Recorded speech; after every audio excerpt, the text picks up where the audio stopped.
All right, I'm pleased to introduce our next speaker, Jared Nishikawa. Is that correct? Nishikawa, sorry. Jared is a senior threat analyst with Carbon Black, now part of VMware. Jared did an amazing job of explaining to me in an earlier break the difference between a sandbox and an emulator to someone who really has no background in this space. He also taught me that this word is pronounced Binee, not Binee, as some of you might be thinking. So I learned a lot in the span of about 5 minutes talking to Jared, so highly recommend chatting with him. And a fun fact about Jared is that he has 2 dogs. So yeah, let's welcome Jared. Hello. Thank you, Lauren. So I'm Jared. I'm a threat analyst at Carbon Black, and as of a couple weeks ago, as Lauren was saying, we were acquired by VMware. So I'm still kind of getting used to saying I work for VMware. It still feels kind of weird. The last year or so, I've had the opportunity to work with Carbon Black's threat research team on a project called Binee. And today's talk is to explain what it is and what we use it for, and what you could use it for. So Binee stands for Binary Emulation Environment, and the way we like to think about it is that it's a tool for binary analysis, but it's not meant to replace any of your traditional static or dynamic analysis tools. Sort of what we hope is that it sits alongside both of those. So to kind of talk about the main problem that we were tackling, not necessarily solving, but extracting data from binaries is hard. So on the one hand, if you do a static analysis, you can do that very fast on lots of samples, but you'll only get a few features or data points. Things like the headers and imports or byte histograms, you can get all of that at a very low price in terms of time. And if you want more data than that, then you can do dynamic analysis, right? Like a detonation, and you'll get basically all the possible information that you could want, but it takes a long time. And malware writers can make this harder. They can just put things in the code that will take the malware longer to execute, so it delays your dynamic analysis. So our goal is not necessarily to give you a silver bullet that will give you all of the dynamic analysis data for the cost of a static analysis. I don't know if that's possible, but it's certainly not what we set out to do. But really the goal was, can we give you a middle ground where you get slightly more information than with the static analysis, but in significantly less time than with the dynamic analysis. And I'll talk about kind of some hand-wavy comparisons between all three. And then after that, the plan is, well, let's take that middle ground and do that at scale. So then you can spin up containers or workers and theoretically in the cloud, and then if the question is how many binaries do you want to analyze per minute or per day, it's just a matter of throwing more money at the problem. So what we used to tackle this was emulation. So I think emulation is a good choice because it eliminates a lot of the overhead that you would incur with a dynamic analysis. Things like spinning up a virtual machine. You wait for the operating system to load. You wait for the malware to load. You wait for the malware to go past all of those artificial delays I talked about. What if the malware just wakes up and then sleeps for 5 minutes? Or what if it's waiting for a browser connection, or waiting for a response from a C2 server? So we want to avoid all of that. So we used, like I said, we used emulation. So there are emulation tools already out there. We used the Unicorn CPU emulator along with the Capstone disassembler. So Capstone, of course, disassembles the binary, and then Unicorn will emulate the CPU instructions. And then we used an in-house PE file loader, and I'll talk about reasons for why we did that. And I think the only other note that I'll say before I go on is that this might make you think of Wine, although a lot of proponents of Wine will staunchly say that it's not an emulator. So Wine is a translation layer from, say, Windows API calls to your Linux operating system. The problem is it's going to suffer from the same sort of time problems. So if the malware sleeps for 5 minutes or does any of those other things that I talked about, well, whether it's normal execution or in Wine, you're still going to have all of those same problems. In fact, with Wine or other dynamic analysis tools, you're going to have terms of service violations if you try to detonate these in the cloud. So with emulation, we can hopefully get around all of those problems. So to say a little bit about previous emulators, like I said, there's lots of them out there. One thing they all kind of, I won't say this is necessarily a problem because this is not what they're meant to do. They emulate CPU instructions, but the problem is when they get to a system call, anything that involves like running a function in the kernel, well, they could crash or exhibit some strange behavior because they're waiting for the kernel to handle the function, and the stack or memory will get corrupted. And then if you allow emulation to continue, it's not going to look like what execution would actually look like in a real environment. So part of our goal here is to fill out that missing piece to make emulation, in quotes, complete. So in my mind, I think there's kind of three main things that we've added. Like I said, one is the PE file loader. Two is what do we do with those system calls, and we call those hooks. So I'll talk about those in a second. And then the third thing is not necessarily inherent to Binee, but it makes Binee more high fidelity, is building out the rest of the mock operating system, by which I mean the kernel. Well, I'll tell you all the things that go into that in a second. So anyway, that's Binee. Those are the three big things that I'll cover in this talk. Okay, so to start, we are parsing the PE file, and not just the PE file, but all of the DLLs that it depends on. And so there are PE file loaders already out there, but one of the problems with Windows binaries or PE files is that they can be corrupt in some sense, and they'll still get loaded by Windows, and they'll still run. And this is not really well documented out there, so one big problem that we ran into is we take all of our data set, and you already know which data set I'm talking about. So we take our data set,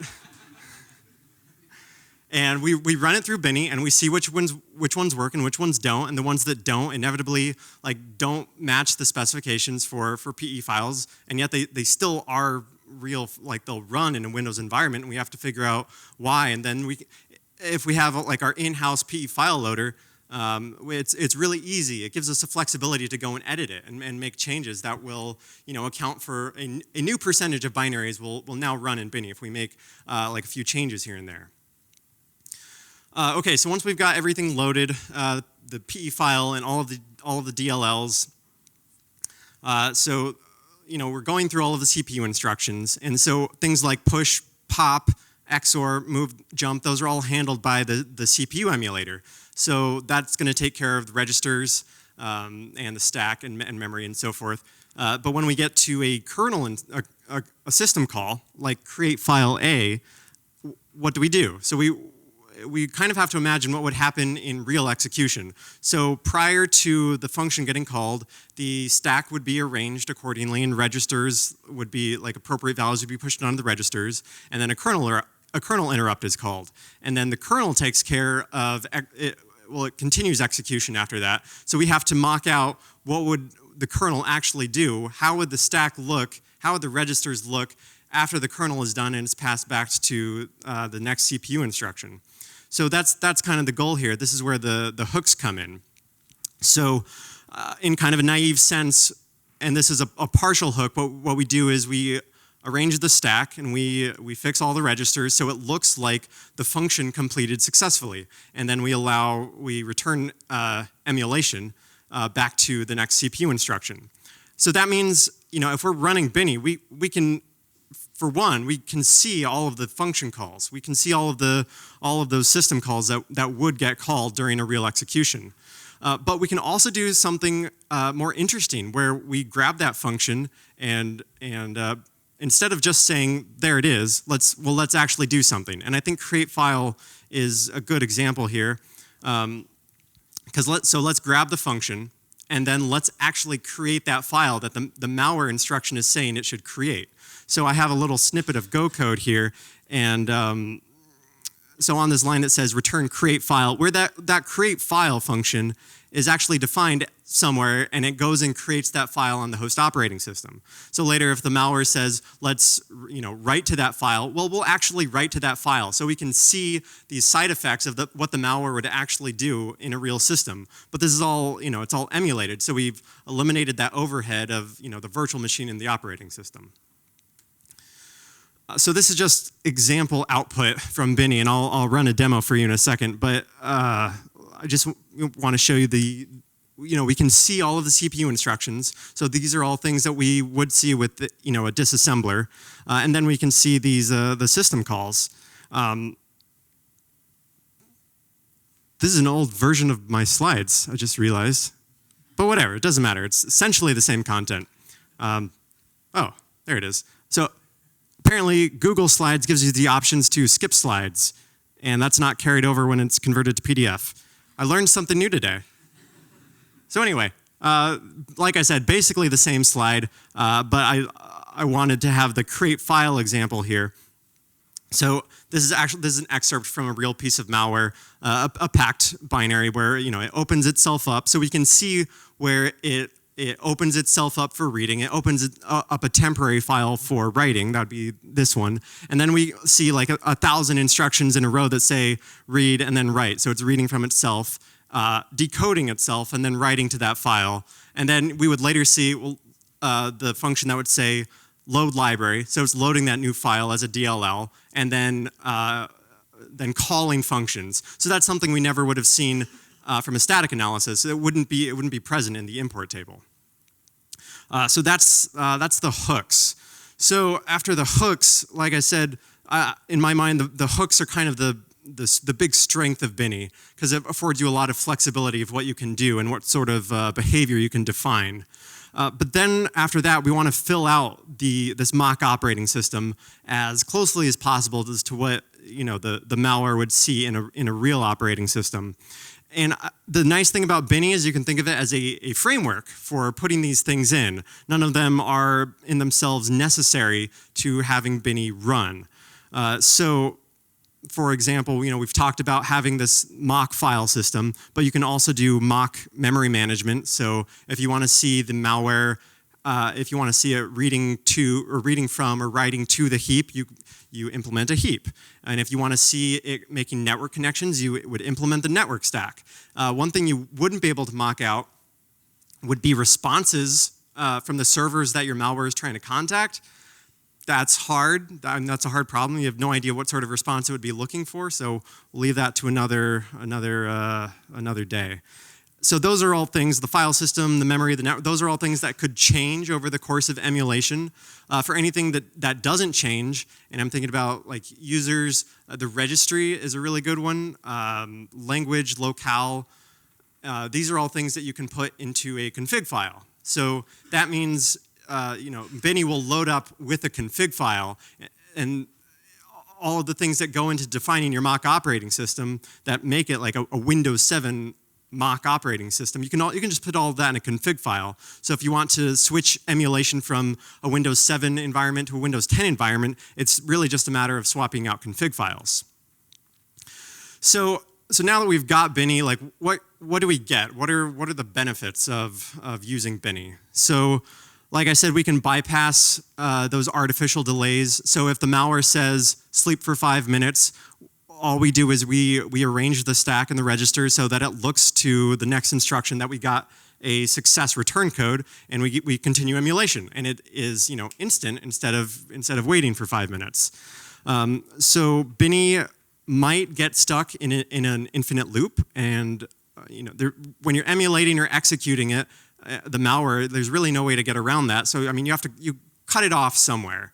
Of course, this isn't going to be true for every piece of malware, but for the ones that appear to get caught in a loop or exhibit other strange infinite behavior, we'll just cut it off after 6 seconds. 6 seconds seems to be okay, just based on what we've observed in-house after running Binee on a bunch of samples. Most samples don't take the full 6 seconds. They'll finish in less than a second. So we're talking even milliseconds to run a full analysis of a PE file. Compare this to say like a manual detonation on a virtual machine. So depending on where you start your stopwatch, like when you hit the button to spin up your virtual machine, or when the OS is fully loaded, or whatever. But our like in-house detonations, we truncate it after 15 minutes. So we're talking about at least a couple of orders of magnitude in terms of like the time comparison. So 6 seconds versus 15 minutes. Like I said, it'll never be instantaneous like you might expect with a static analysis, but that was never our goal. So what data do we get to extract? I talked a little bit about the dynamic imports, so all of those things that you wouldn't see in the import table, but during the course of emulation, you will see all of those functions that get imported, like in the packed binary I talked about. But one that I think is interesting is it captures the function calls in order. So, theoretically, you would be able to take the sequence of function calls and apply some techniques from natural language processing to do classification that way. In fact, I literally saw a poster yesterday that's addressing that problem. I think that was GTRI. I forget her name, but look up the posters. There was one that directly talking about this, which I thought was really cool. All right, so of course, if we have this new data, like let's try a basic classification. And surprising no one, we use the Ember data set. So we thought, as kind of a naive approach, let's just take the dynamic imports that we get from Binee, and we'll append it to the static imports in Ember, and let's like change nothing else. Like don't touch the rest of the code, and just rerun their model, the gradient boosting on decision trees. And you've heard those 4 words at least 20 times the last couple days. Unfortunately, we did not see a measurable improvement in the model. I think Phil just said this, is that like no one has come forth and said, hey, we beat the current accuracy by such and such percent. So anyway, it's a hard problem. We get it. But of course, we've only really used the dynamic imports. We haven't even touched the sequence of function calls. And in terms of like the output from Binee, it's still just a very new project, and we think it has a lot of potential for the future. So let me run you a short demo. So this is just an example of running Binee against a test binary, and what you're going to see is just like all of the full and partial hooks, as you would see in a real execution. So along with the hooks, you also get the parameters. And in verbose mode, you'll see all of the intermediate CPU instructions. So in between all of these, you'll see those full and partial hooks. And then the last example, third example is in very verbose mode. You'll see the state of all of the registers and part of the stack in between every CPU instruction. So this is really only, like we use it a lot for debugging to see like where is Binee crashing. And then this last one is actual malware. And so we'll see, create file. This is opening itself up for reading. And then create file, it's opening a temporary file up for writing. And then you would have seen like 1,000 in a row of read, write, read, write, read, write. And that's the whole demo. So Binee, as of August, is now open source. So when I submitted this talk, it was still pre-open source date. And so I had to be kind of vague in what information I put into the talk, so I apologize for that. So anyway, for the future, we'd like to continue adding more and more high-quality hooks to increase the fidelity of Binee's output. I talked a little bit about the mock operating system subsystems, and we've implemented a lot of those, but the network stack is something we haven't tackled yet. And currently, Binee is only compatible with Windows binaries, but we'd like to add support for both Unix and Mac OS binaries in the future. So like I said, we've really only used the Ember approach. We're interested in trying other models on our data, and for example, the n-gram analysis like I talked about. But thank you for listening, and if you're so inclined, please come hack with us.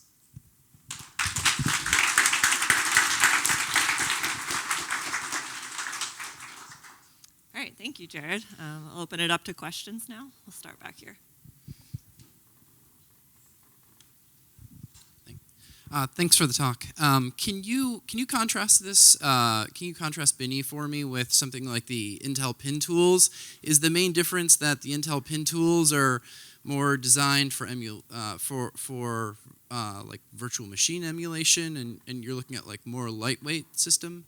I mean, definitely like we're looking for something lightweight. So like to give you an example of scale, like so the Ember data set is 1 million samples, and we, I mean, in our binary analysis type pipeline, we have 75 workers, and we chug through the entire data set in less than a day. So I actually am not too familiar with Intel's tools. Okay, yeah. So it's just Intel Pin tools. Yeah, created by Intel the company, and it's Pin tools. Basically, it's a library for hooking system calls. I think on Intel processors. I was just having trouble really kind of seeing what the difference was. So like I know the Intel Pin tools have been out for a number of years, and I've seen kernel hooking done with that before in the past to hook malware. So. Honestly, I'll have to look into it and get back to you. Rob, do you have something to add or different question? Yeah, so the Intel Pin tools require actual execution on they basically are just hooking the actual execution, so they operate a order of magnitude slower than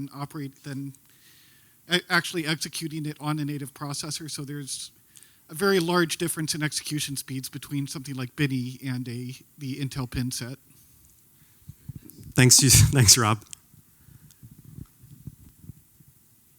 Hi, I really like the talk. I had a question on, I understand sort of the success rate of not crashing will increase as you add more hooks.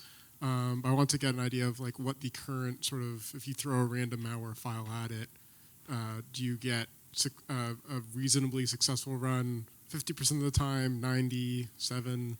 Totally, yeah. So on 50% of the Ember data set, we get something.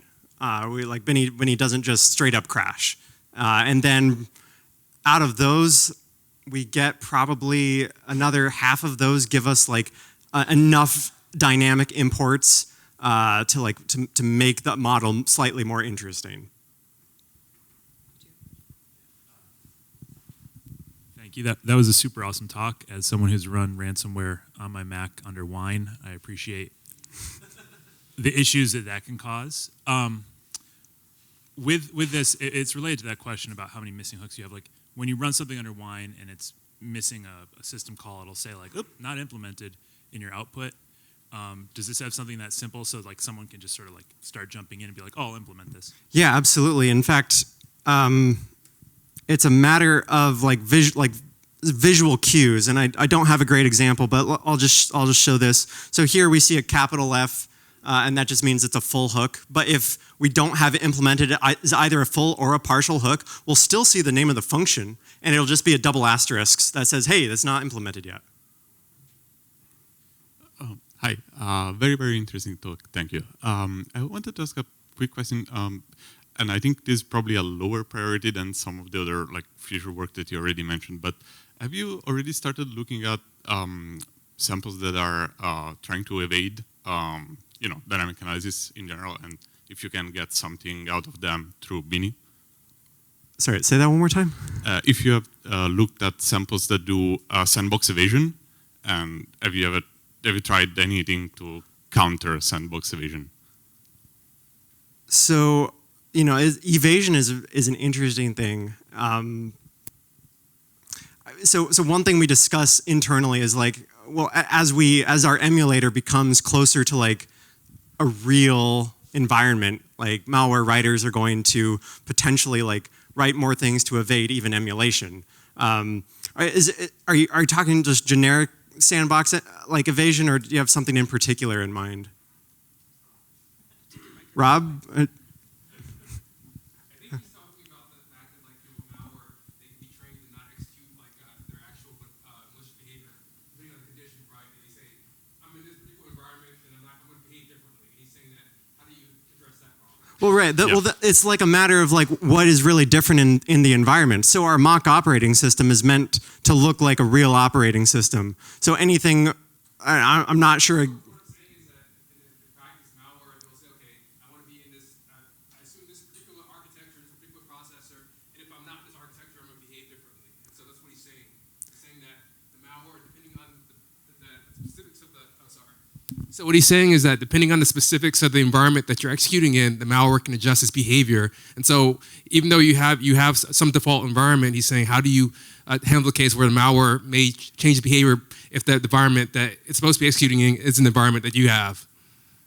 Let's use a practical example. For example, if the malware recognizes that the MAC address for the network card is from the VMware, those first 3 bytes, it won't execute. Right. Then we can just change those things. Can you repeat the question or the additional info, just in case someone wasn't? So, I mean, basically anything any parameter you want to define with the OS that the malware will look at and say, what environment am I in? Like we can adjust those things. Oh yeah, absolutely. Well, that's what I'm saying. Like it's a big problem, and like even as we make the emulation better, malware writers will make emulation evasion better. I feel like I'm still like not really answering anything, unfortunately. Yeah, I mean, unfortunately, that's fundamentally an unsolvable problem. I mean, you're never going to solve dynamic analysis. Yeah. But one thing I was curious about, is there a way to dump out the state of memory so you could use this as an automated unpacker? Oh yeah, I think so. I don't see why not.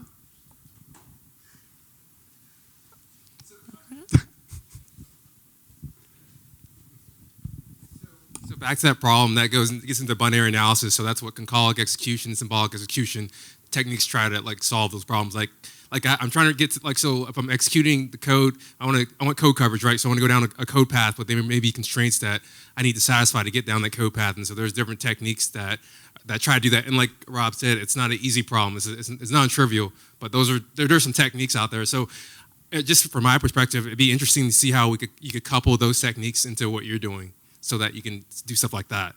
I see. Cool. Yeah. What? Right.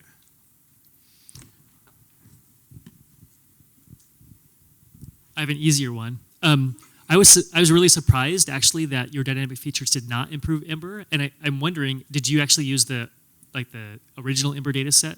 Right. 2017. Yeah. So right. I don't think that's actually a function of bad features so much as a function of a super simple data set. Like it's, you can already solve, the iris data set with a linear model. So like adding stuff to iris is not going to help you.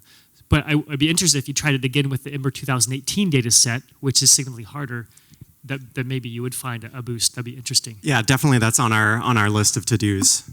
Yeah, that was actually, I was sort of wondering, the feature that you added, the dynamic imports, I have no notion of how common that is in the set that you're looking at.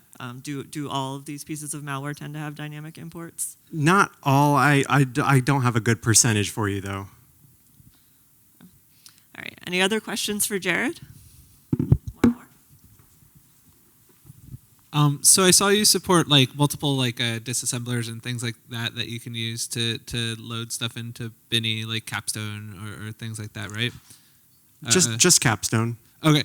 I was wondering if there was like any fundamental differences between like how IDA Pro might disassemble something versus Capstone, and whether that might like. I mean, like you're saying, can we just swap out disassemblers? Yeah, that's what I'm wondering. Like that. I suspect so. So I mean, this is we used the Go bindings for okay. Capstone. So I suspect with a little massaging, you could probably just swap one out for the other. All right, thank you, Jared. Let's welcome our next.